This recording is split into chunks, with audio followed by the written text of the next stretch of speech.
요한복음 강의 38번째 시간으로 그가 나를 보내셨음이로라, 이런 제목으로 하나님의 말씀을 전하겠습니다.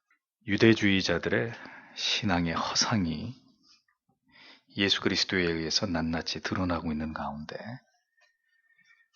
주께서는 어떤 진리를 선포하셔도 전혀 이를 알아듣지 못하고 이해하지 못하는 자들을 향해서 주께서 무엇 때문에 이 세상에 오셨는지를 계속해서 말씀하셨습니다. 왜 주님께서는 자신을 메시아로 인정하지도 않고 복음을 전혀 알아듣지도 못하는 자들을 향해서 여전히 자신에 대해서 설명하시는 이 일을 쉬지 않으신 것일까요? 그렇게 어두움 속에서 생명의 빛이신 자신을 알리는 것이 이 세상에 오신 주님의 목적이었기 때문입니다. 지금은 주께서 하시는 말씀을 전혀 이해하지 못하고 있지만 마침내 하나님의 때가 임하게 되면 이 복음이 모든 세계를 향해서 힘있게 뻗어나가게 되리라는 것을 주께서는 잘 알고 계셨기 때문입니다. 지금은 우리가 전하는 이 복음이 우리가 외치는 이 바른 믿음과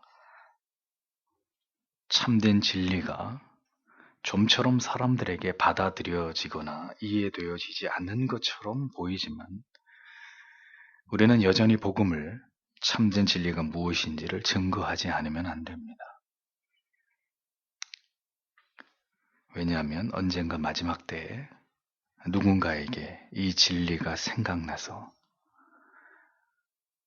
어머니께서, 아버지께서 늘 말씀하시던 그 투박한 복음이 기억나서 진리로 돌아오게 될 자들이 반드시 있을 것이기 때문입니다. 오늘 본문의 25절을 보면 그때 예루살렘 사람들 중에 몇 사람이 이르되 이 사람은 그들이 죽이고자 하는 그 사람이 아니냐, 이렇게 기록하고 있습니다. 예수님께서 활동하실 당시에 예수님의 주변에 있었던 자들은 다음과 같이 분류가 됩니다. 먼저는 1절과 13절과 15절에 나타나는 유대인들의 무리입니다. 이들은 사내들인 종교회의의 지도자들이었습니다. 예수를 대적하고 틈을 보아서 그를 제거하고자 하는 일에 혈안이 되어 있었던 정치적인 세력들이었습니다. 두 번째 부류는 20절과 31절에 나오는 무리들이라고 지칭하고 있는 부류입니다. 이들은 유대주의 종교 지도자들이 예수 그리스도를 제거하기 위해서 음모를 꾸미고 있음을 전혀 알지 못하는 예루살렘에 와 있는 순례자들의 무리였습니다. 그들은 갈릴리 지역에서 예수께서 행하시던 기적과 표적을 보고 들었거나 후에 예수께서 하시는 말씀을 직접 들은 경험이 있었던 그런 자들이었습니다. 비유적 예수님에 대해서 호의적인 입장을 취하고 있었던, 그러나 예수를 메시아로 믿지는 않고 있었던 그런 다수의 사람들입니다. 마지막으로는 바로 오늘 본문의 25절에 나오는 예루살렘의 사람들이라고 지칭하고 있는 부류인데, 이들은 아마도 예루살렘에 거주하고 있었던 유대인들을 가리키는 것으로 보입니다. 그들은 예수를 잡아 죽이고자 하는 일에 직접적으로 가담은 하지 않고 있었지만 적어도 그런 일이 지금 진행되고 있다는 사실은 알고 있었던 그런 자들이었습니다. 그들은 예수 그리스도에 대해서 그가 메시아라고 주장하는 그런 어떤 내용들에 대해서 전혀 달가워하거나 호의적이지 않은 반응을 보이고 있었던, 예수 그리스도를 업신여기고 멸시하고 있었던 그런 부류의 사람들이었습니다. 바로 그들이 지금 예루살렘에서 복음을 전하고 계시는 주님의 모습을 보면서 하는 말이, 저 사람은 우리가 아는 바와 같이 유대주의 종교 지도자들이 죽이려고 하는 그 문제의 인물, 위험 인물이 아니냐, 이렇게 주님을 여기고 있었다는 것입니다.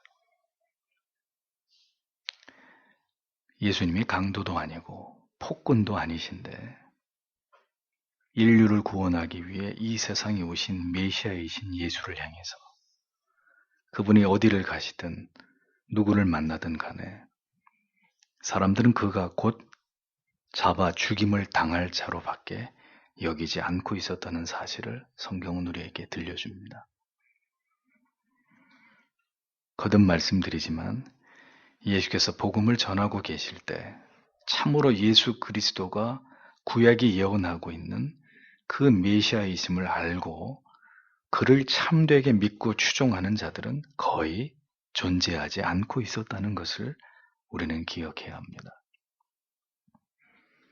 그들은 미련하리만큼 예수께서 누구이신지를 알기를 거부했습니다.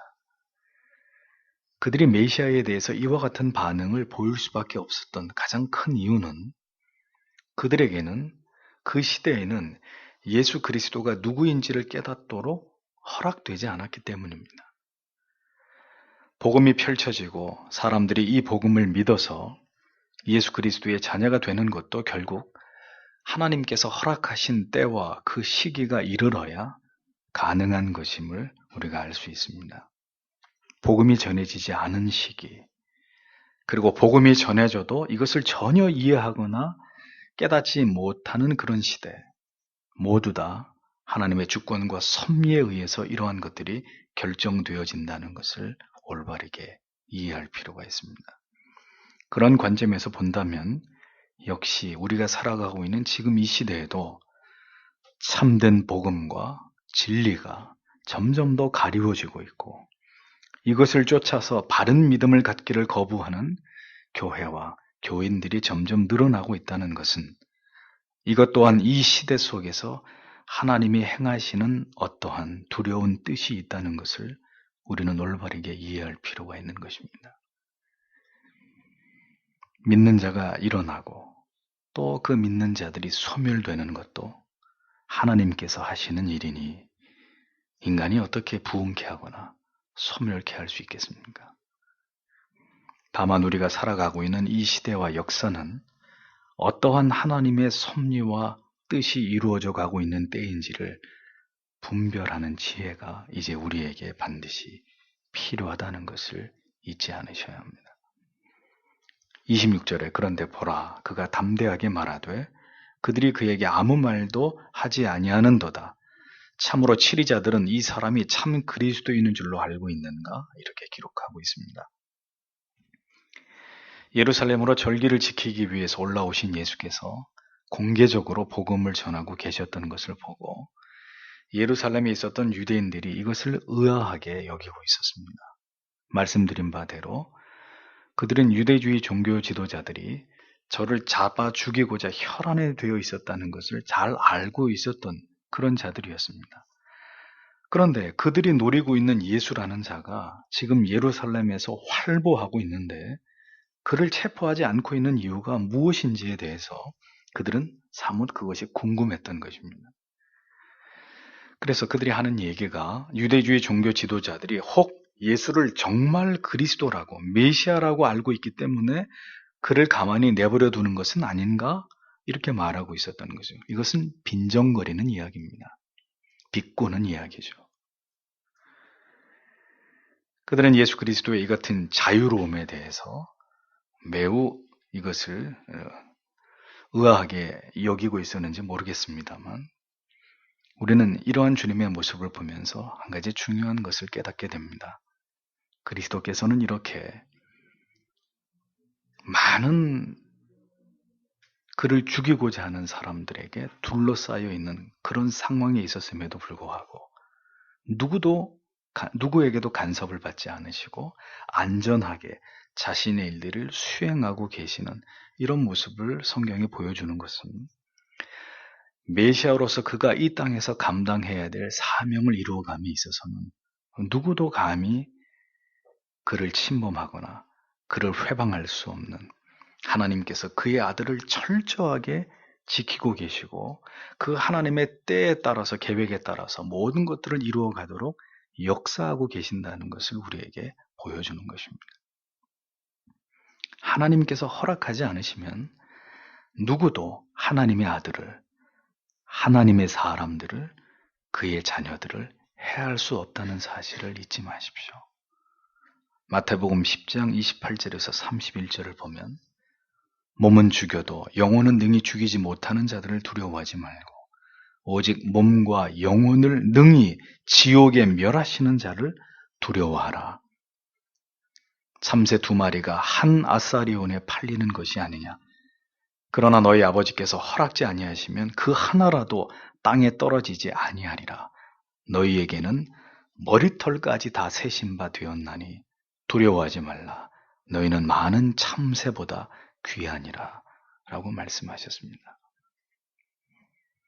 오늘 본문에서는 이와 같이 성부와 성자께서는 이 땅에서 이루고자 하시는 모든 일들이 그 정하신 때가 이르기 전까지는 사탄을 비롯해서 어떤 사악한 인간들의 괴계에도 절대로 영향을 받지 않으시는 그 하나님의 절대적인 주권적인 섭리가 강조되고 있습니다. 예루살렘에 있었던 유대인들이 예수 그리스도를 왜 업신 여기고 있었느냐? 이제 다음에 기록된 말씀을 통해 그것이 분명하게 드러납니다. 27절을 보면 그러나 우리는 이 사람이 어디서 왔는지 알거니와 그리스도께서 오실 때에는 그분이 어디서 오시는지 아무도 알지 못하느니라 하더라. 이렇게 기록되어 있습니다. 예루살렘에서 들은 바 자신들이 알고 있는 부정확한 지식에 의해서 예수 그리스도를 평가하는 그들의 말을 들어보십시오. 그들의 주장은 이 사람은 절대로 메시아일 리가 없다는 것입니다. 그 근거는 메시아는 아무도 모르게 갑자기 오신다고 그들은 믿고 있었기 때문입니다.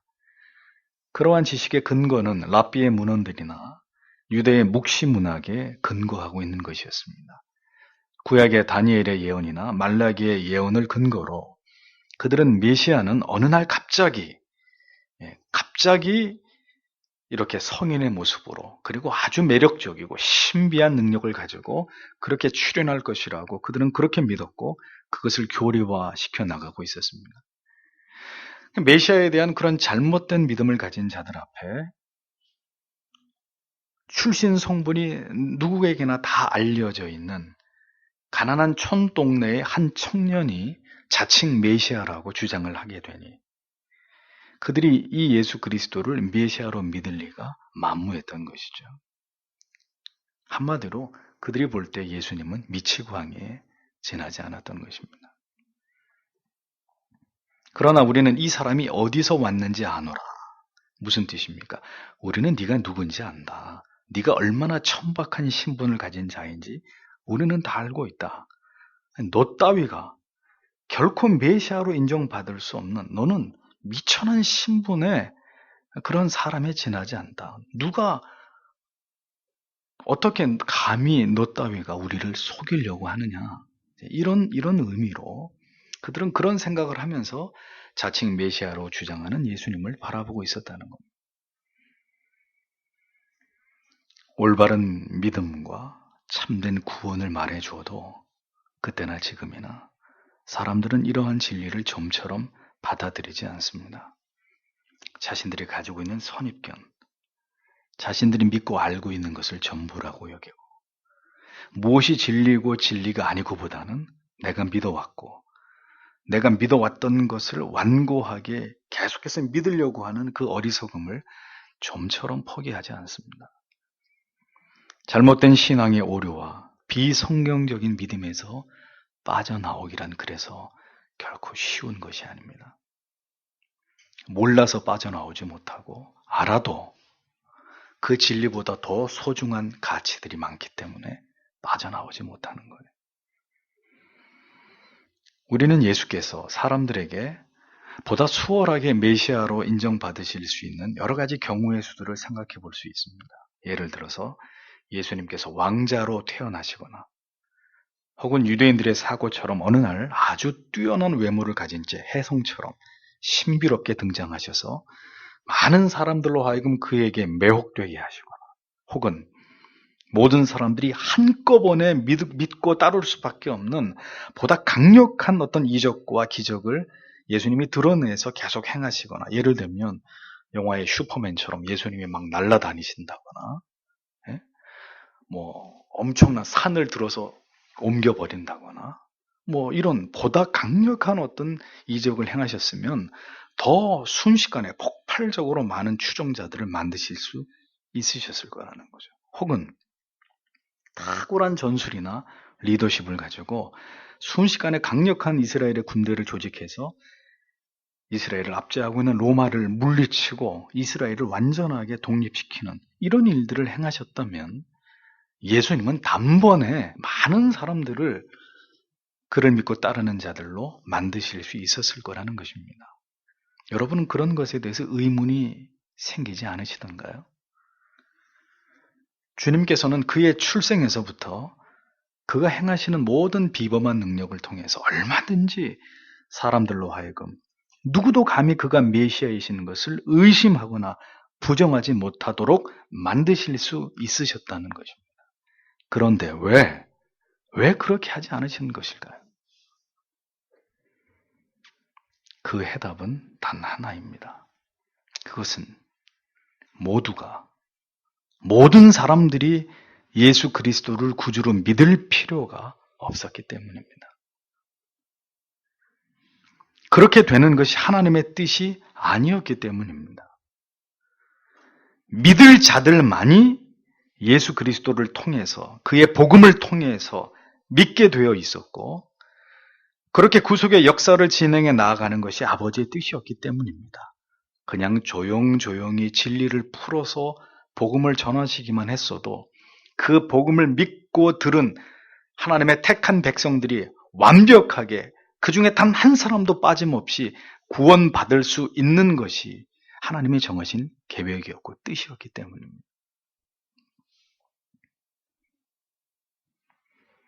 굳이 우리가 다 생각하는 그런 방법을 동원해서 메시아가 이 세상에 출현하지 않아도 믿을 자들은 반드시 다 믿게 되어 있기에 주님께서는 그렇게 화려하게 강력한 모습으로 넘치는 매력을 뿜어내면서 폭발적인 어떤 능력으로 자신을 세상에 나타내지 않으셨던 것이죠. 그럴 필요가 없었던 것입니다. 바로 그러했기 때문에 그분은 사람들에게 이렇게 당하지 않아도 될 멸시와 조롱과 비난을, 핍박을 받으셔야만 했던 것입니다.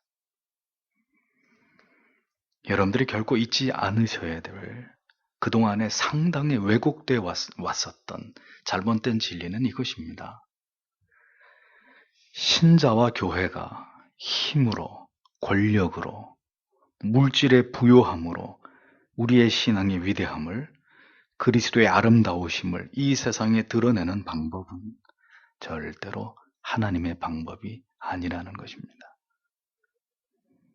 결코 거대하고 화려하게 교회가 이 세상에서 보다 효과적으로 이런 것들을 갖추어야 복음을 잘 전할 수 있다고 생각하는 것은 불신앙입니다. 크고 화려하고 웅장한 것을 사랑하고 이것을 자랑하고 이것을 드러내고 싶은 것은 영적인 하나님의 자녀들의 생각이 아닙니다. 그것은 이스라엘의 사고가 아니라 바벨론적인 사고이고 발상일 뿐입니다. 우리의 인생이 화려하거나 아름답거나 막강한 권력을 갖거나 명성을 얻거나 성공을 하거나 넉넉하거나 부족함이 없어야 하는 것만이 반드시 하나님의 뜻일까요? 그것으로 우리가 하나님의 자녀인 것을, 하나님의 축복을 받은 사람이라는 것을 이 세상에 알리는 것이 하나님의 뜻일까요? 이 세상에서 어떠한 삶을 살아가든지 하나님의 뜻과 계획을, 나에게 주신 그 사명을 이루어가는 것이 성도와 교회됨의 그 존재의 이유이고 목적임을 알고 이것을 깊이 깨달으면서 예수를 믿고 있는 사람들은 예수님 당시에 참 믿음을 가진 자들이 극소수에 지나지 않았던 것처럼 성도 여러분, 지금도 여전히 극소수에 지나지 않습니다. 이 복음의 정신을 올바르게 이해하고 주님을 믿고 있는 사람들은 모든 시대 속에서 다수가 아니었습니다. 세상에서 품는 욕심을 버려야 내가 어떤 삶을 살아가야 될지, 하나님이 내게 주신 숭고한 사명이 무엇인지를 발견할 수 있습니다. 세상의 아름다운 것들, 당신이 추구하는 성공의 가치와 방법들, 그 황금의 가치를 포기하지 못하면 하늘의 부르심을 쫓아서 살아갈 수는 없는 것입니다. 이 땅의 것들에 집착하는 삶을 버리지 못하면 하늘의 뜻을 쫓아 살아가는 일은 앞으로 시간이 더 지나간다 한들 가능한 것이 될 수 없는 것입니다. 그렇게 우리의 시간들은 다 지나가 버릴 것입니다. 주님이 분명히 말씀하셨죠. 두 주인을 섬길 수 없노라. 28절에 보면 그때 예수께서 성전에서 가르치시며 외쳐 이르시되 너희가 나를 알고 또 내가 어디서 왔는지도 알거니와 나 스스로 오지 아니하였노라. 나를 보내신 분은 참되시도다. 너희는 그분을 알지 못하나. 29절 나는 그분을 아노니 이는 내가 그분에게서 나왔고 그분께서 나를 보내셨기 때문이라 하시매. 이렇게 기록하고 있습니다. 주님께서는 예루살렘의 사람들이 자신에 대해서 뭐라고 말하건 간에 그분은 성전에서 가르치기를 계속하셨습니다. 그러다가 주께서 이제 그들을 향해서 언성을 높이시면서 말씀하셨습니다. 주님께서 소리를 높이셨다는 것은 이제 매우 중요한 말씀을 하고 계신다는 것을 의미하는 거죠. 너희들이 나의 출신에 대해서 알고 있듯이 그렇다. 내가 바로 그러한 사람이다. 그렇지만 너희가 정령이 모르는 것이 있는데 그것은 너희가 나를 멸시하고 무시하고 의심하는 것과 달리 나는 내 아버지께서 보내신 메시아가 틀림없고 너희는 하나님에 대해서 전혀 아는 바가 없어도 나는 그분에 대해서 너무너무나 잘 알고 있는 나는 그런 자다. 나는 그분에게서 나왔고 그분이 보내셨기 때문에 나는 이 세상에 온 것이다. 라고 주님께서 자기 자신에 대해서 그렇게 선언하고 계셨습니다. 주님께서는 지금껏 계속 그렇게 오셨듯이 이번에도 복음의 핵심을 말씀하셨습니다. 그것은 곧 자신에 대한 증언입니다. 성경의 핵심은 예수 그리스도이십니다. 이 예수 그리스도 메시아를 얘기하려고 구약과 신약이 존재하는 것이죠. 이 한 가지의 주제를 주목하면서 우리에게 이 우리의 구원자 예수를 성경이 이야기하는 것입니다. 자신은 하나님의 아들이고 하나님의 보내심을 입어서 이 세상에 온 메시아이다. 담담하게 주님은 그 사실을 말씀하고 계셨습니다. 아무도 인정해 주지 않아도 상관없습니다. 그분은 메시아이시기 때문입니다. 예수 그리스도께서 하나님의 아들이시고 그분은 참되신 하나님의 아들이시라는 사실만이 중요할 따름입니다. 누가 무슨 소리를 해도 그것은 그렇게 중요한 게 아니에요. 여러분, 우리에게 무엇이 중요한 것일까요? 신자는 무엇으로 자신을 증명하는 사람들입니까? 자신의 우월한 출신 성분입니까? 자기의 능력, 사회적 지위, 부와 명예, 화려한 어떤 커리어와 스펙으로 그렇게 자신이 누구인지를 증명하는 사람들일까요? 여러분께서는 무엇을 가장 의식하시면서 지금까지 이 세상에서 살아오셨습니까? 우리가 어떻게 이 세상에서 인식받기를 바라시는 것입니까? 우리는 무엇 때문에 자존심이 상하고 위축되고 낙심하고 좌절하나요? 저는 그분의 것입니다. 저는 그분의 자녀입니다. 이 세상에 태어나서 지금까지 잘 먹어보지도 못했고 잘 입어보지도 못했고 좋은 곳에서 사랑하는 사람들과 자유를 누려보지 못했어도 저는 여전히 하나님께 사랑을 받고 있는 저는 하나님의 자녀입니다. 북한에 있는 성도들의 고백입니다. 자유가 억압당하고 먹지도 입지도 못하는 곳에서 살아가면서도 자신이 누구인지를 잊지 않는 사람들. 자기 정체성이 확실한 나는 하나님의 자녀이다. 나는 하나님께로 다시 돌아갈 이 땅이 나의 고향이 아니라 저 영원한 세상이 나의 고향인 나는 그대들이 볼 땐 우습게 보여도 나는 그런 존재입니다.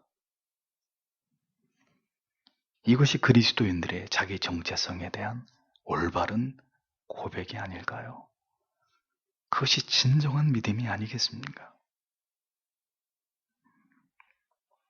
먹을 것이 있고 확실한 노후가 보장되고 안정된 일자리가 있고 사랑할 사람과 따스하게 잠을 잘 수 있는 안락하고 편안한 곳이 있어야만 하나님은 나의 하나님이 되시고 우리가 그분을 예배해야 될 동기는 우리의 모든 불안함을 떨쳐내고 이 모든 것들을 유지하고 보장받기 위한 안전장치로서의 의무일 뿐이라면 그것이 과연 하나님을 향한 올바른 믿음이라고 참된 믿음이라고 말할 수 있겠느냐 하는 것입니다. 주님께서는 자신을 멸시하고 비난하는 자들 앞에서 소리 높여 말씀하셨습니다. 그리고 곧 그것은 자신을 변호하시기 위한 목적이 아니었다는 것을 우리에게 나타내십니다. 그럼 무엇 때문이었을까요? 바로 그 주님을 쫓는 모든 주의 자녀들, 이 복음을 듣고 보고 깨달으면서 주님의 뒤를 쫓아오게 될 그 주님의 사랑하는 모든 주의 자녀들에게 그들에게 용기와 위로와 믿음을 주시고자 주님께서는 이같이 이러한 말씀으로 자신을 웅변하고 계셨던 것입니다. 세상이 너희를 어떻게 보더라도 이에 굴하거나 낙심하지 말라는 것입니다. 우리는 하나님의 자녀이고 그 하나님에 속한 자들이라는 것을 기억하라는 것입니다. 세상이 우리를 조롱할 때 너희도 나처럼 이렇게 담담하게 당당하게 대답하라는 것입니다. 너희는 그분을 알지 못하지만 나는 그분을 알고 있다. 그분은 우리의 아버지가 되신다. 우리는 그분에게서 낳고 결국 그분에게로 돌아갈 자들이다.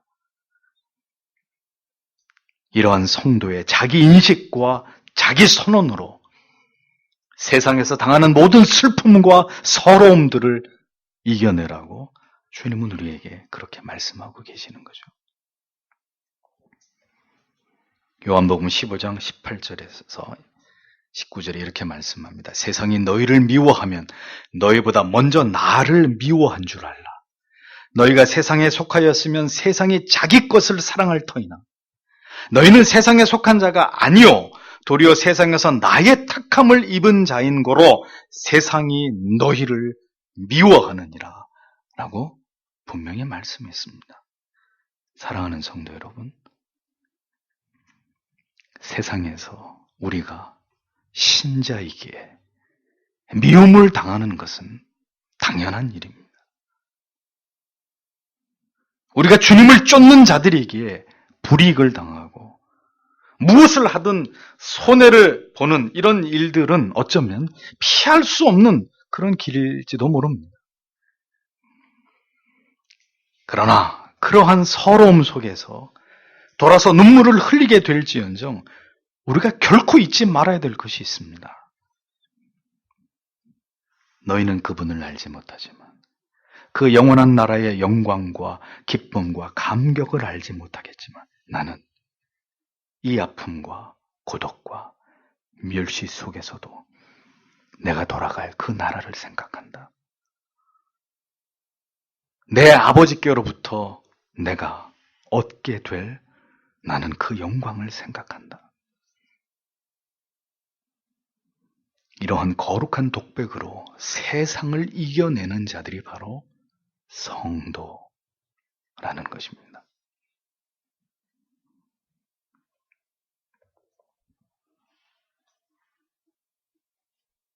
길지 않은 인생을 살았지만 여기까지 오는 가운데 수도 없이 좌절했습니다. 수없이 하나님을 원망했었습니다. 왜 5대째 예수 믿는 집안은? 왜 아버지가 목사인 나는 이토록 가난해야만 하고 이토록 서러워야만 되고 이토록 모든 것에 있어서 손해를 보아야만 되는 것인지, 믿음이 연약하고 철이 없을 때는 도무지 그것을 알 수가 없었습니다. 왜 예수 믿는 길이 행복하고 복되고 축복을 받고 왜 그것과는 무관한 것인지 도무지 알 길이 없었습니다. 정말 인격적으로 하나님을 깊이 만나고 하나님의 말씀을 깨달아가면서 비로소 무엇이 믿음인지, 신자의 길인지, 어떤 것이 하나님께 영광을 돌리는 삶인지를 깨달아가게 되었습니다. 30절을 보십시오. 이에 그들이 그분을 잡고자 하나 아무도 그분께 손을 대지 아니하였으니 이는 그분의 때가 아직 이르지 아니하였기 때문이더라. 예루살렘 사람들은 주님의 이 같은 말에 즉각 분노했습니다. 자신들이 믿는 가치, 즉 메시아는 아름답고 강하고 신비로워야 한다는 가치를 정면으로 부정하는 것을 그들은 절대로 인정할 수 없었던 것입니다. 모든 물질의 황홀한 가치들을 부정하는 그런 가치관을 가진 자들, 세상은 절대로 가만히 두려 하지 않습니다. 앞에서 예수님이 말씀하신 대로 이 가치를 부정하는 자들은 이 세상에서 살아가기에 적합한 자들이 아닌 것입니다. 세상은 그렇게 별다른 가치관을 가지고 세상이 인정하지 않는 진리를 쫓아가는 사람들을 절대로 좋아하지 않습니다. 하나님을 부정하는 이 세상에 세운 배금주의의 가치를 부정하고 그 이상 어떤 새로운 가치, 그들이 알지 못하는 새로운 삶을 말하는 사람들, 세상은 절대로 그들을 좋아하지 않습니다. 그래서 세상은 진실된 그리스도인들, 잘 들으십시오. 양다리 걸친 그리스도인은 아니고 여기서 해당 사항이 없고 세상은 진실된 그리스도인들을 반드시 미워하게 되어 있습니다. 자신들이 신봉하는 물질의 가치를 비웃는 자들, 세상은 반드시 그들을 집요하게 혐오하고 멸시하고 그들을 파괴하고 싶어 한다는 것을 잊어버리지 마십시오. 그래서 경건한 신자는 반드시 이 세상에서 뭘 당한다고 말씀하셨습니까? 고난을 받는다고, 핍박을 받게 돼 있다고 성경에 말씀하고 또 말씀하고 있는 거예요. 이 세상의 전부라고 믿고 싶은 자들에게 이 세상에서의 부와 명예와 권력과 이것이 주는 행복이 전부라고 신봉하는 자들을 비웃으면서 그것이 아니라고 고개를 흔드는 자들을 세상 사람들이 좋아하겠습니까?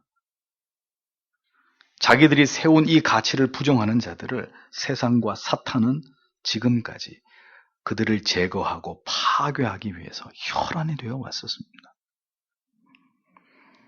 그렇기 때문에 신자와 교회가 이 세상에서 유사일에 고난과 핍박을 당하는 것은 너무나 당연한 일이라고 예수 그리스도와 모든 사도들은 한결같이 이 진리를 강조해 왔던 것입니다.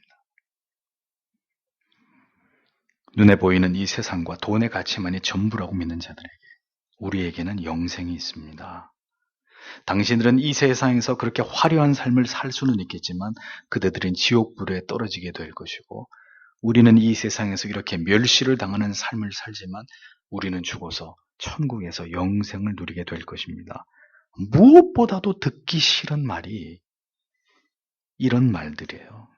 기독교인들이 내세를 주장하는 이런 말들이 불신자들은 끔찍하리만큼 듣기 싫은 말들이에요. 죽으면 끝이어야 한다고 불신자들은 그렇게 생각하고 그것을 믿고 싶어 합니다. 죽으면 끝이지.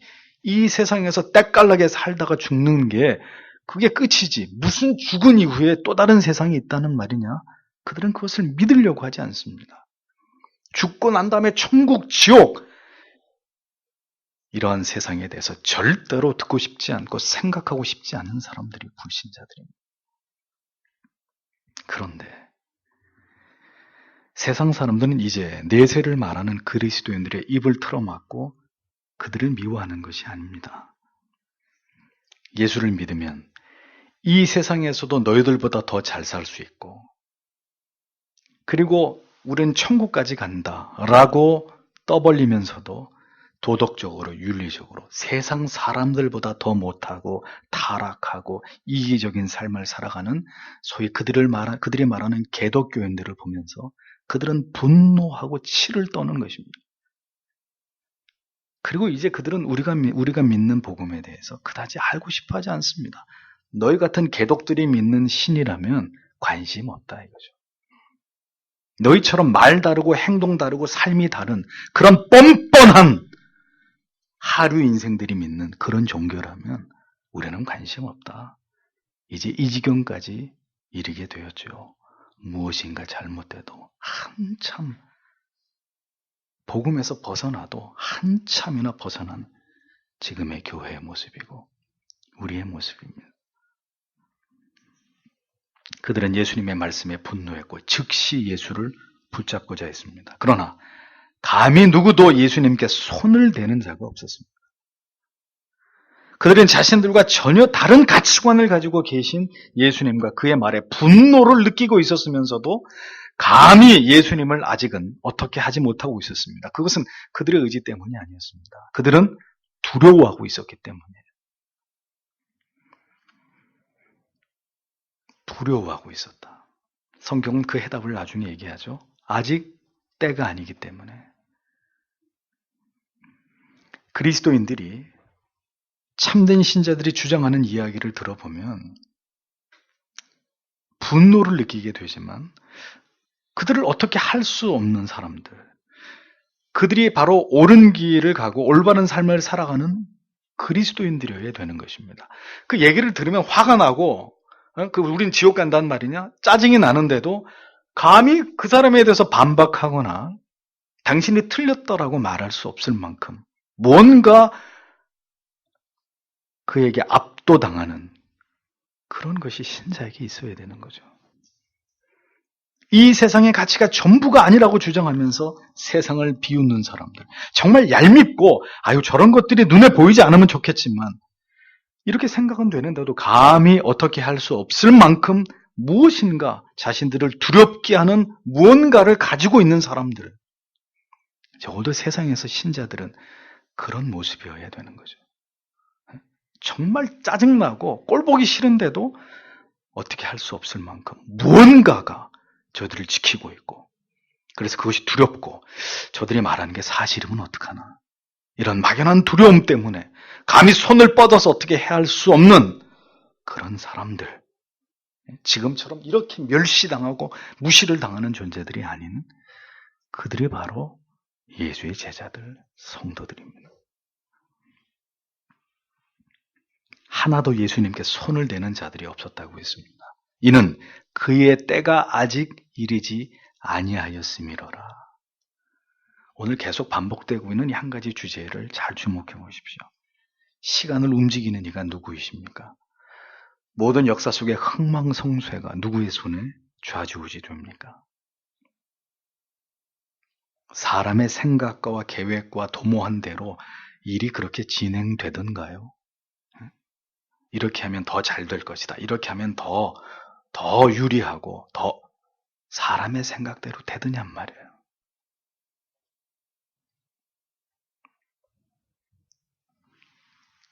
기독교를 박멸하려 했던 이 세상의 역사가 그 뜻을 이루었습니까? 천만에요. 사라질 듯 사라지지 않으면서 오늘까지 이어오고 있는 이 붉은 피로 물들여진 신앙의 길을 누가 감히 막는다는 것입니다. 우리가 어떤 일을 이루고자 해서 이루어지고, 우리가 무엇을 염려하고 대비한다고 해서 평안과 안정을 도모할 수 있느냐? 아닙니다. 모든 것은 하나님의 계획하심대로, 그분의 뜻대로 이루어질 뿐인 것입니다. 흥할 자가 흥하는 것이고 망할 자가 망하는 것입니다. 세상을 두려워하지 마십시오. 세상의 통계를 두려워하지 마십시오. 다수가 가는 그 길을 쳐다보지 마십시오. 내일 일을 염려하지 마십시오. 모든 것은 하나님의 정하신 때에 하나님의 뜻과 방법대로 이루어질 뿐입니다. 하나님의 허락하심이 있어야 살기도 하고 죽기도 하는 것입니다. 나를 향하신 하나님의 모든 뜻이 이루어지기까지 하나님이 나를 지키신다는 이런 믿음이 우리에게 필요한 것입니다. 이 땅에서 내 사명이 다하는 그날까지 결코 하나님께서 나를 버리시지 않으신다. 절대적인 믿음. 내가 죽는 그 마지막 시간이 이 땅에서 모든 나를 향하신 하나님의 뜻이 이루어진 완성된 날이다. 그러니 그날이 오기 전까지는 하나님이 결코 우리를, 이 땅의 거룩한 교회를 하나님이 쇠하게 하시지 않는다. 우리를 보존하시는 하나님이시다. 이 믿음이 우리에게 필요한 것이죠. 왜요? 예수께서도 그렇게 하나님의 절대적인 돌보심 가운데 그의 공생애를 그 어려움 가운데 그 수많은 적들 속에 둘러싸여서도 꿋꿋이 그 일을 이루셨고 그 길을 걸어가셨기 때문입니다. 환경을 두려워하는 사람은 신자가 아닙니다. 나를 향하신 하나님의 뜻이 있음을 알기에 우리는 공부하는 것입니다. 사업을 하고 직장을 다니고 가정을 지켜나가는 것입니다. 주님의 교회를 지켜나가고 우리에게 주어진 하루를 살아가는 것입니다.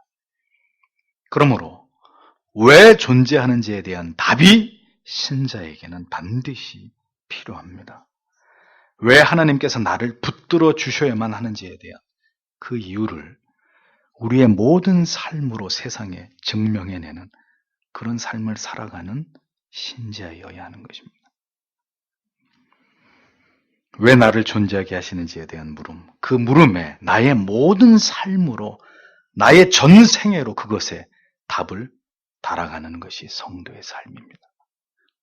그 답을 찾아야 되고 반드시 그 답을 채워 나아가셔야 합니다. 하나님의 때가 되어야 합니다. 하나님의 모든 뜻이 이루어지기까지, 그때까지 우리 인생은 지속될 것입니다. 그때가 되기까지 살아가야 합니다. 지켜가야 됩니다. 포기하면 안 돼요. 결코 포기하거나 낙심하지 말고 견디고 인내하면서 걸어가는 것입니다. 왜요? 하나님이 거기까지 우리를 이끌어 가실 것이기 때문에, 우리를 견인해 가실 것이기 때문에.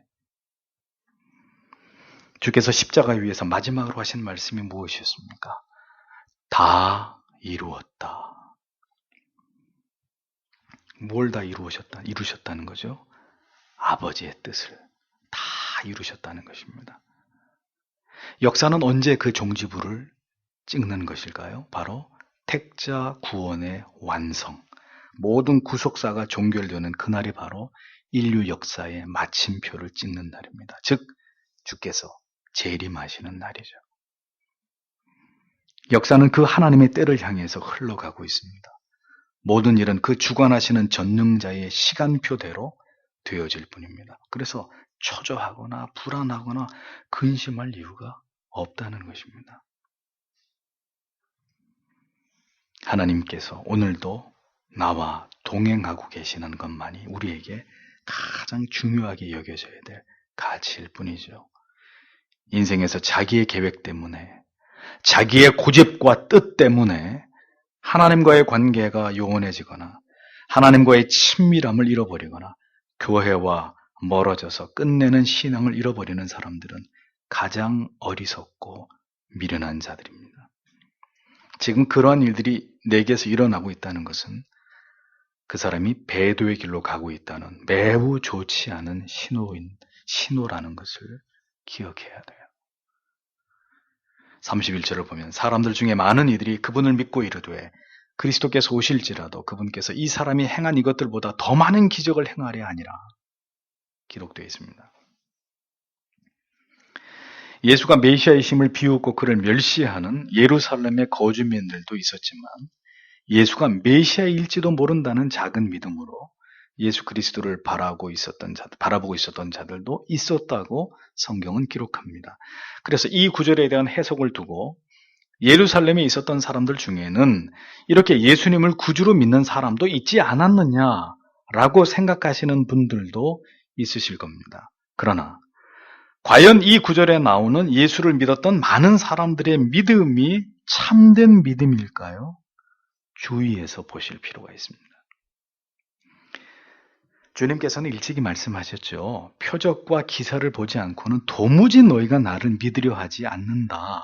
그 말씀을 계속 기억하시면서 이 요한복음을 타고 흘러가야 됩니다. 예루살렘에 있던 많은 사람들이 예수를 구주로 믿었다고 말씀하고 있지만 우리는 그들의 신앙의 동기가 무엇이었는지를 그들의 말들 속에서 찾을 수 있습니다. 그들이 예수님을 구주로 믿고자 한 이유가 무엇 때문이죠? 설령 그리스도께서 오신다고 해도 지금 이 사람이 행한 것보다 더 많은 기적을 행할 수는 없을 것이다. 그렇다면 우리가 그를 구주로 인정하는 것이 뭐가 잘못이냐? 그래서 우리는 그를 메시아라고 믿는다. 그것이 그들의 논리입니다. 그들의 신앙의 동기와 이유입니다. 그들의 말 어디에서도 그리스도께서 진실로 하나님의 아들이시고 우리는 사함받을 길이 없는 죄를 지은 죄인이고 그래서 이 죄 때문에 그분이 이 세상에 오실 수밖에 없었다. 이런 아주 본질적인 메시아에 대한 신앙의 고백은 어디서도 찾아볼 수 없습니다.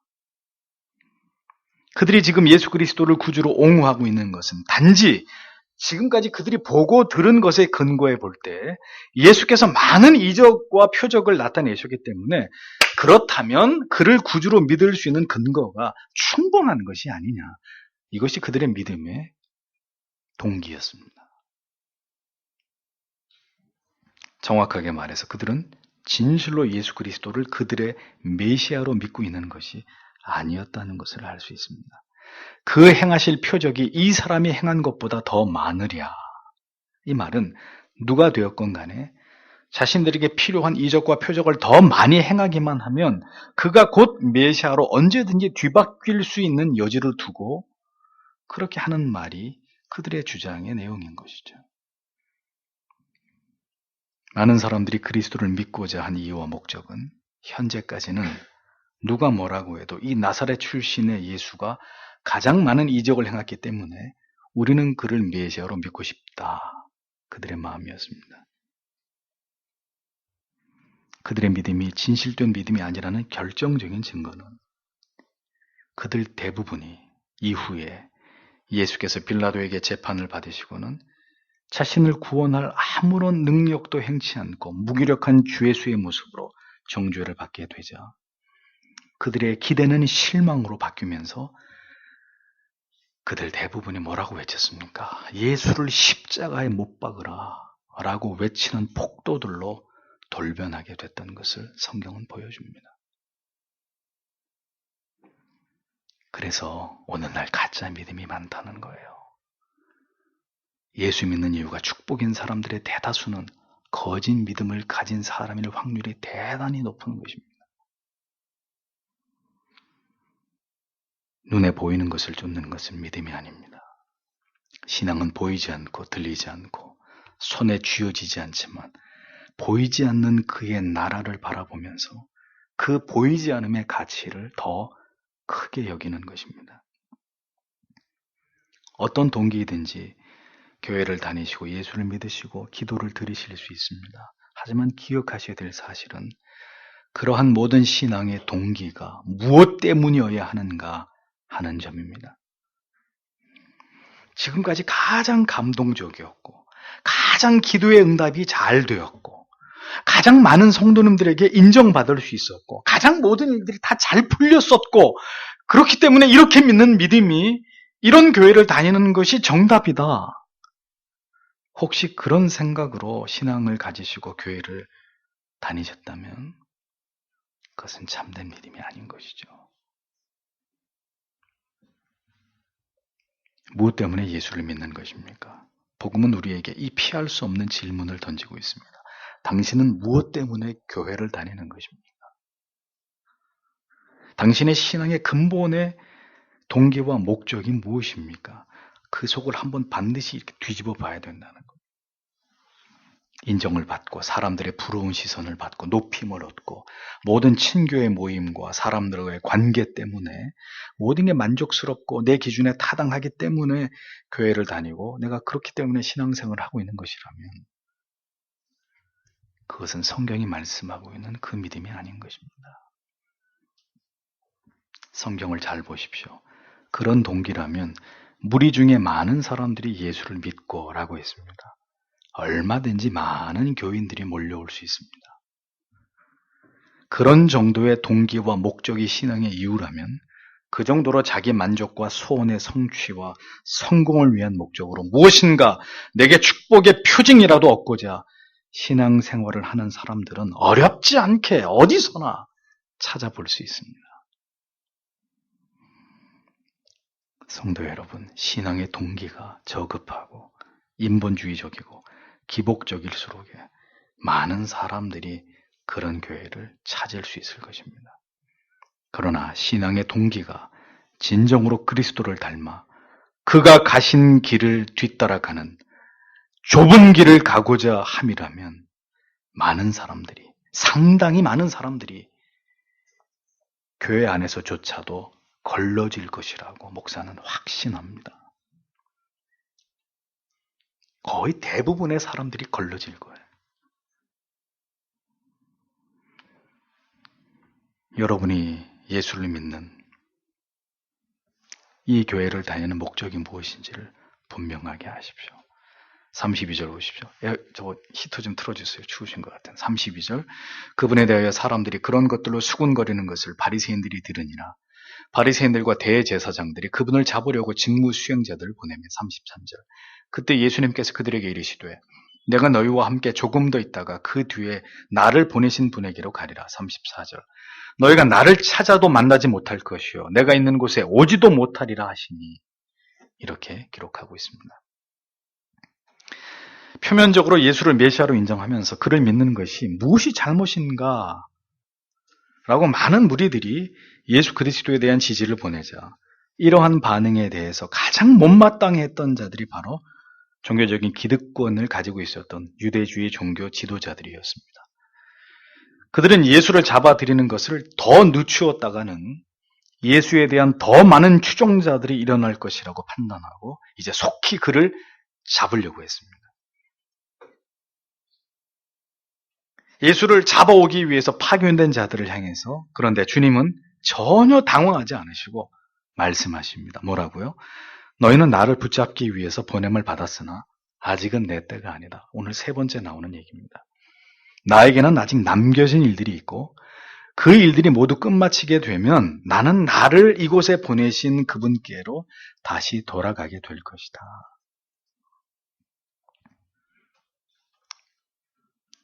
어떤 미련한 인생이 감히 하나님과 그의 아들의 시간을 침해할 수 있단 말입니까? 그 위대하신 하나님의 계획을 망쳐놓을 수 있다는 말입니다. 아무도, 그 누구도 그렇게 할 수 있는 사람은 없습니다. 세상은 자신들이 가진 힘으로 얼마든지 진리를 공격하고 하나님의 사람들을 억압하고 교회를 파괴할 수 있을 것이라고 믿었습니다. 그러나 놀랍게도 역사 속에서 이 진리는 결코 매몰되지 않았고 하나님의 교회는 결코 소멸되지 않았고 참된 믿음을 계승하는 신자들, 참된 신자들 또한 결코 소멸되지 않은 채로 오늘까지 이 위대한 진리를 계승해 오고 있습니다. 누구도 하나님이 하시는 일을 막지 못합니다. 하나님의 사람들의 가는 길을 막을 수 없습니다. 오직 모든 일은 하나님께서 정하신 때에 하나님의 정하신 방법대로 이루어질 뿐입니다. 조금 더 있다가 나를 보내신 이에게로 나는 돌아간다. 주님이 그렇게 말씀하셨으면 그대로 되는 것입니다.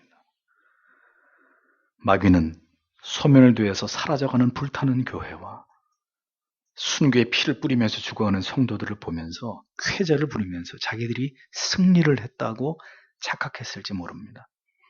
십자가 위에서 처참한 몰골로 숨을 거두시는 하나님의 아들의 모습을 보면서 그들은 이제 자기의 세상들이 왔다고 그렇게 소리쳤을지 모릅니다.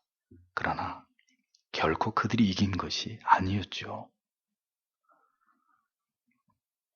다만 그렇게 되어야 하기에, 그렇게 고결한 희생과 피 흘림 위에서 더욱 견고한 믿음이 세워지고 하나님의 위대한 계획이 진행되어져 가야 하는 것이기에, 그 위대하신 하나님의 뜻에 따라 그렇게 되어진 것일 뿐임을 마귀와 세상은 미처 알지 못했던 것입니다.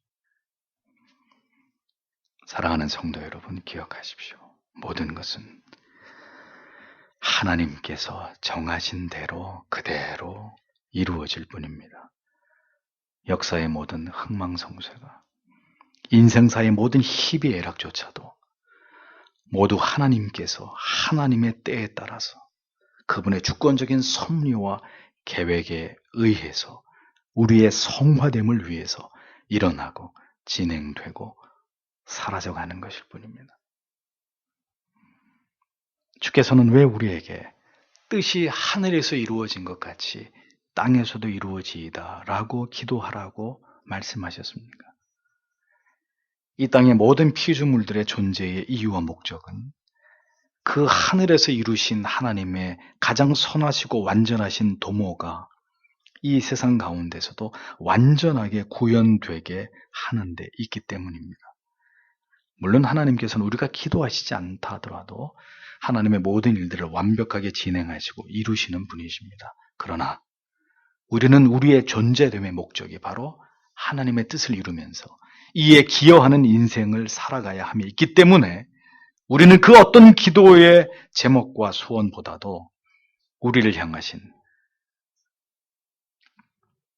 동시대를 살아가고 한 교회를 섬기고 있는 우리를 향한 하나님의 뜻을 이루시기를 간절히 기도하고 소망해야 되는 것입니다. 중요한 것은 그 하나님의 뜻은 반드시 형통과 축복으로만, 우리에게 편리하고 유리한 환경과 조건만으로 나타나지 않는다는 것입니다. 그보다는 오히려 이 땅에서 시련과 핍박과 고난과 고독과 배반과 피 흘림의 대가로 성도와 교회에게 요구되기도 합니다. 그렇다면 오늘 우리의 삶의 자세와 태도는 무엇을 지향해야 될까요? 주님, 이 아픔 속에서도, 이 실패 속에서도, 이 고난 속에서조차도 하나님의 뜻이 나를 통해 이루어지기를 소원합니다. 좋을 때, 잘 될 때, 잘 나갈 때 이런 얘기는 누구나 할 수 있습니다. 큰 어려운 일이 아닙니다. 하지만 그 반대일 경우에 아버지의 뜻을 이루시기 위한 나의 고난의 시간이라면 그 뜻이 이루어지기를 원합니다. 우리는 십자가 위에서 주님께서 드리신 기도 속에 하나님의 주권에 대한 완전한 순복의 기도의 예를 볼 수 있습니다. 무엇입니까? 하실 수만 있으시다면 이 잔을 나에게서 옮겨가게 해주십시오. 그러나 나의 뜻대로 하지 마시고 아버지의 뜻대로 이 고난 가운데 이 고난의 잔을 나에게 마시게 하신 아버지의 뜻대로 이루어지기를 원하나이다. 바로 그것입니다. 이것이 가장 위대한 성도의 신앙의 고백이고 가장 위대한 기도의 극치입니다. 주님, 나를 죽여서라도, 주님, 나를 버리셔서라도, 나를 이 세상의 끄트머리에 두신 자로 여기실지라도 하나님의 뜻이 이 세상 가운데 이루어질 것 같으면 나를 기꺼이 그렇게 대우하셔도 저는 상관없습니다. 성도가 하나님 앞에 고백할 수 있는 가장 위대한 신앙의 극치, 바로 자기 희생적, 자기 부인의 고백입니다. 이 고통이 아버지의 뜻을 이루는 길이라면 기꺼이 주님, 제발 좀 피해가게, 하나님 힘들고 괴롭고 눈물 나는 건 다 피해가고 그저 행복하고 형통하고 늘 이 따뜻한 햇볕이 가득한 내 삶은 그래야 됩니다. 주님 아셨죠? 그것을 보장해 주셔야 됩니다. 왜? 내가 예수 믿었으니까. 아니라는 거예요. 그것은 성경이 우리에게 말씀하려고 하는 그 위대하고 숭고한 믿음이 아니라는 거예요. 너희가 아무리 지금 나를 잡으려고 해도 소용없는 일이다. 이 땅에서 내게 맡기신 아버지의 뜻이 다 이루어져야 나는 아버지께로 다시 돌아간다. 우리에게 이런 배짱이 필요합니다. 이런 두둑한 믿음, 하나님을 향한 절대적 신뢰. 예? 여러분들이 어디를 갖다 놔도 어떤 일을 당하더라도 쉬운 길로 가려고 하지 마세요. 편안한 길로 가려고 하지 마세요. 남이 다 가는 길로 그렇게 가려고 하지 마세요. 그러면 하나님이 여러분들을 붙드시는 것을 체험할 수 없습니다. 무쇠처럼 단단해질 수 없습니다. 온실안의 화초로 그렇게 우리 인생을 살아가서는 안 됩니다. 주님, 이 세상에서 내 사명 다하기 전까지 나를 데려가지 않음을 믿습니다. 죽음에 대해서 두려워하지 말고 이 세상에 사는 동안 어떻게 살아야 더 하나님의 뜻을 이루어드리는 삶인지를, 무엇이 나의 존재의 이유와 목적인지를 더 깊이 생각하는 우리가 되어야 됩니다. 돈이 되느냐 돈이 되지 않느냐를 따지지 마시고 하나님의 뜻에 합한 삶이냐 그렇지 않느냐를 먼저 생각하는 것이 신자의 삶입니다. 주님께서 이어 지금 주님을 알아보지 못하고 주님을 박해하는 자들에게 매우 두려운 말씀을 전하십니다. 내가 아버지께로 돌아가면 너희는 결코 나를 만날 수 없을 것이요 내가 있는 곳에 올 수도 없을 것이다. 무슨 뜻이죠? 언젠가는 너희가 메시아에 대해서 무지했다는 것을 깨닫게 되는 날이 뒤늦게 너희에게 찾아올 것이다. 언젠가는 올바른 믿음, 참된 믿음, 성경이 줄기차게 말씀해온 그 복음이 진정한 구원이 무엇인지를 깨닫게 될 날이 올 것이다. 그러나 그때는 모든 문이 닫히고 말게 된 때라고 주님은 예언하십니다. 결코 너희가 내게로 나올 수 없으며 내가 있는 곳에 올 수 없게 될 것이다. 복음을 비웃은 자들, 참된 진리에 대해서 구원에 대해서 무지함으로 무관심으로 일관했던 자들을 향한 주님의 말씀입니다. 여러분, 영원히 계속 선포되는 복음이 아닙니다. 구원의 문은 반드시 머지않아 굳게 닫히게 되어 있습니다. 아무리 두드려도 그 문은 결코 다시는 열리지 않게 될 것입니다. 그 문 안으로 들어오지 못한 자, 영원한 지옥의 불못에서 영원한 고통을 받게 될 것입니다. 35절, 36절을 보십시오. 그때 유대인들이 자기들끼리 이르되 그가 어디로 가기에 우리가 그를 만나지 못하리요. 그가 이방인들 가운데 흩어져 사는 자들에게로 가서 이방인들을 가르칠 터인가. 그가 말한즉 너희가 나를 찾아도 만나지 못할 것이요 내가 있는 곳에 오지도 못하리라 한 이것은 무슨 말이냐 하니라. 이렇게 기록하고 있습니다. 전혀 못 알아듣고 있는 거죠. 지금 예수님이 하시는 말씀이 얼마나 두려운 말씀이고 무서운 말씀인지, 지금 예수님이 무슨 말씀을 하시는지를 전혀 알아듣지 못하고 예수님이 저 헬라 지방에 있는 유대인들에게 가서 복음을 전하겠다는 얘기냐 전혀 이해하지 못하고 있었습니다. 성도 여러분, 참된 진리가, 참된 복음이 선명하게 들리는 사람은 복이 있는 사람입니다. 그들은 주님께서 그들에게 전하고 계시는 이 준엄한 복음을 전혀 이해하지 못하고 있었습니다.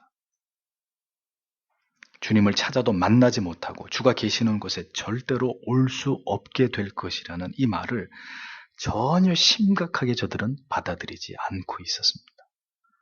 지금도 마찬가지입니다. 복음을 농담처럼 여기는 자들이 교회 안에 적지 않습니다. 지난해와 전혀 다름없는 올해를 보냈고 지난달과 전혀 다를 바 없는 이번 달을 보냈고 지난주와 결코 새롭게 결단하는 것이 없는 이번 주를, 어제를, 오늘을, 내일을 그렇게 살아가고 있습니다. 왜 우리는 변화되어 가지 않는 것일까요? 왜 우리가 고집하는 이 동일한 이기심과 세상에 대한 미련과 우리가 소중히 여기는 애착과 육체의 게으름에 대해서 여전히 세상으로 가득 찬 생각에 대해서 보다 영적이고 거룩하고 심오한 진리를 향해서 아버지의 뜻을 향해서 더 다가가지 못하는 것일까요? 여전히 많은 사람들이 기독교의 복음을 영생과 영벌을 가르는 이 엄중한 진리를 우습게 여기면서 이런 외침들을 비웃고 있습니다. 너희가 나를 찾아도 만날 수 없고 내가 있는 곳에 오고자 해도 올 수 없다는 이런 말들을 결코 이해하지 못하니 천국과 지옥을 부정하고 오직 현실에 대해서만 지독하게 집착하고 연연함으로 내세를 도모할 수 있는 모든 기회들을 잃어버리고 살아가고 있는 이런 안타까운 현실들을 봅니다.